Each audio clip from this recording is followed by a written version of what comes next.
ירושלים של זהב ושל נחושת ושל אור, הלא לכל שירייך אני כינור. Está no ar, Israel e a Igreja, a reconexão indispensável para o tempo do fim.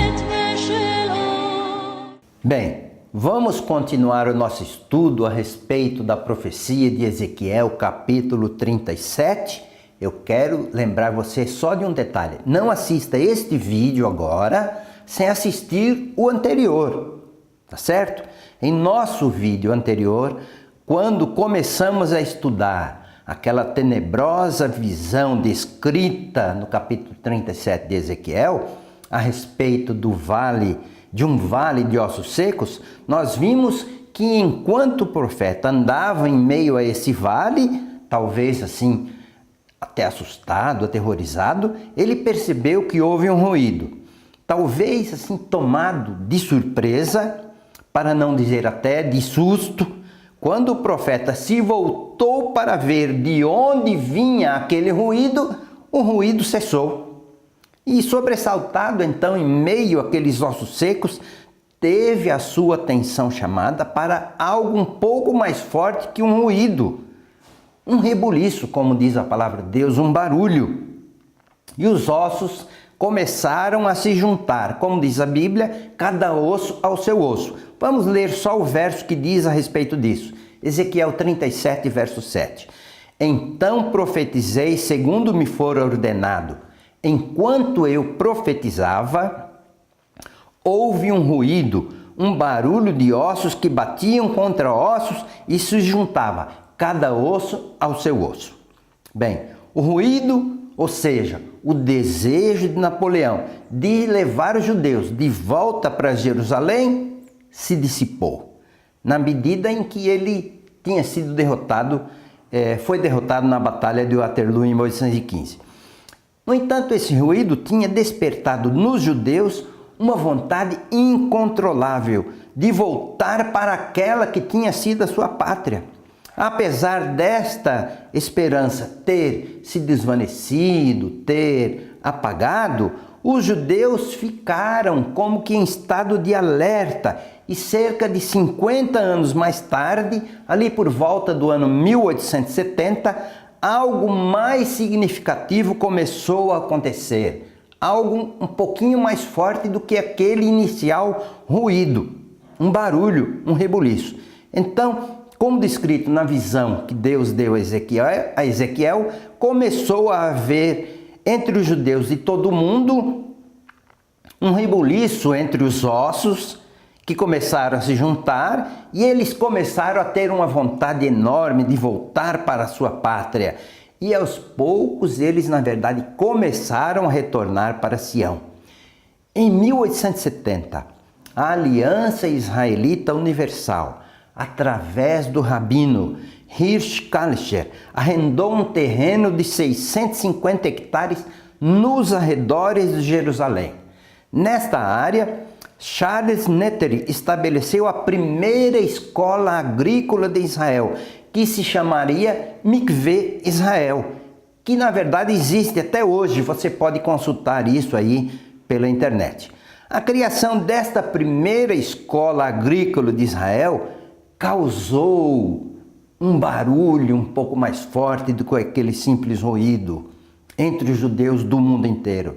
Judeus então dispersos pelo mundo começaram a enviar para Israel recursos a fim de prepararem o lugar e assim estabeleceu-se o primeiro povoado nos arredores de Jerusalém. Viram? Agora não era só um ruído, era um barulho e os ossos começaram a se juntar. Em 1878, Yoel Moshe Salomão comprou um outro terreno próximo a Jerusalém, inaugurou uma colônia agrícola e estabeleceu ali 26 famílias judias e deu o nome de Petah Tikvah, Porta da Esperança, a essa colônia que ele estabeleceu. A notícia da inauguração da colônia se espalhou e judeus do mundo inteiro se encheram de alegria. Nesta época, olha só, um famoso judeu francês, Barão Edmond de Rothschild, ele doou 40 milhões de francos para estabelecer mais 360 famílias judias em uma outra colônia nos arredores de Jerusalém.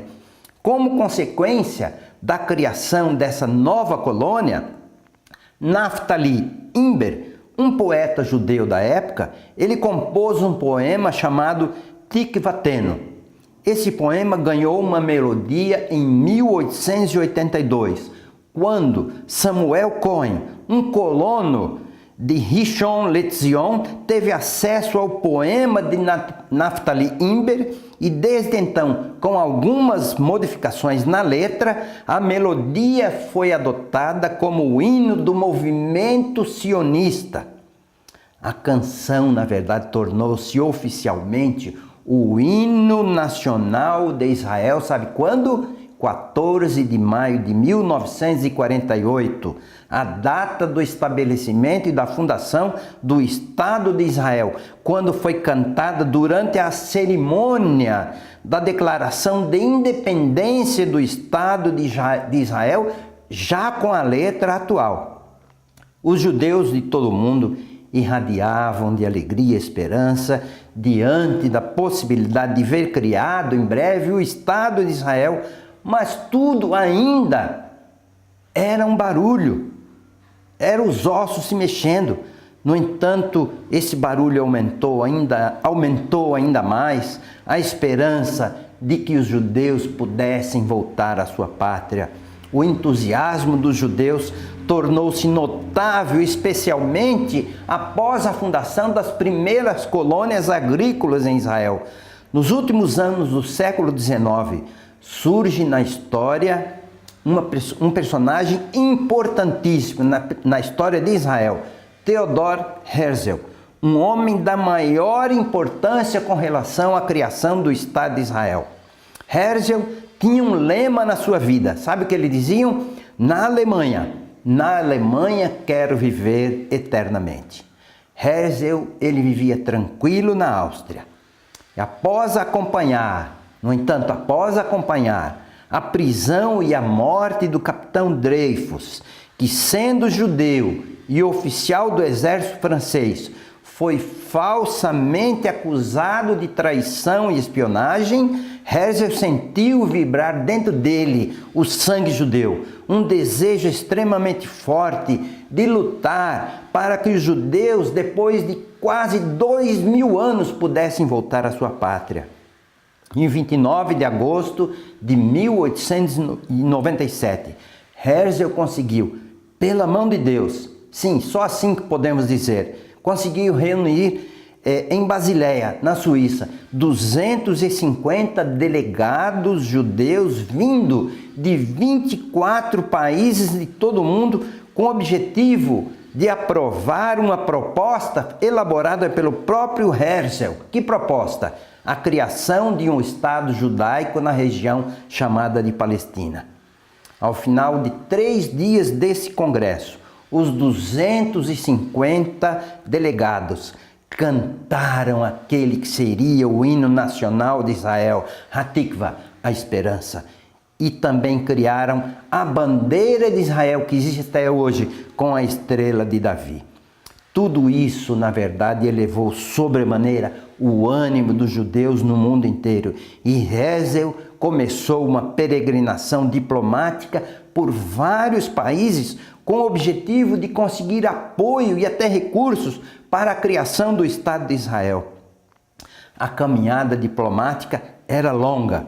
Ele encontrou-se até mesmo com o Papa, com o intuito de conseguir apoio para que a Palestina voltasse a ser a terra de Israel. Mas ele obteve do Papa a seguinte resposta: se seu povo não merece um Estado próprio. Os judeus não reconheceram Jesus e por isso eu não posso reconhecer o povo judeu. Mas os ossos iam se juntando, cada osso ao seu osso. E os nervos iam se colocando entre os ossos. Lembram da parábola da figueira? Pois é, era como se a figueira, Israel, começasse já a mostrar os seus primeiros brotos. A Inglaterra chegou a oferecer Uganda na África, uma parte da Uganda na África, como país provisório para os judeus.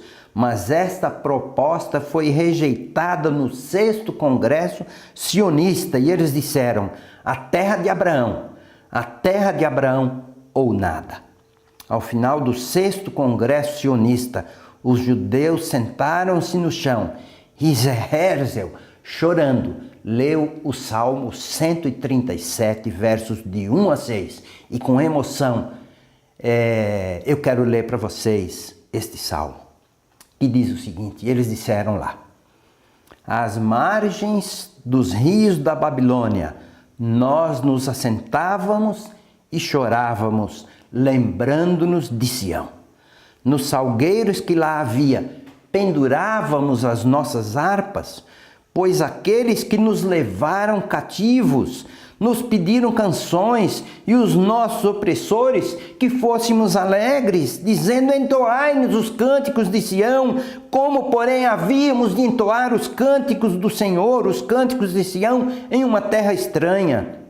Se eu de ti me esquecer, ó Jerusalém, que se resseque a minha mão direita, que apegue-se a minha língua ao paladar, se me não lembrar de ti, se não preferir eu, Jerusalém, a minha maior alegria. Não era mais ruído, nem barulho, nem rebuliço, agora os ossos estavam se juntando, cada osso ao seu osso. Os nervos estavam se formando, mas ainda faltava crescer carne sobre os nervos. O que será que iria acontecer em seguida? Como isso se daria? Então eu quero convidar você a assistir o próximo vídeo, o terceiro desta série, que vai ter aí uns 5, 6 vídeos. Quero convidar você a compartilhar este vídeo, o anterior também, e ainda convidar você a se inscrever no canal youtube.com/Israel e a Igreja. Um forte abraço para você.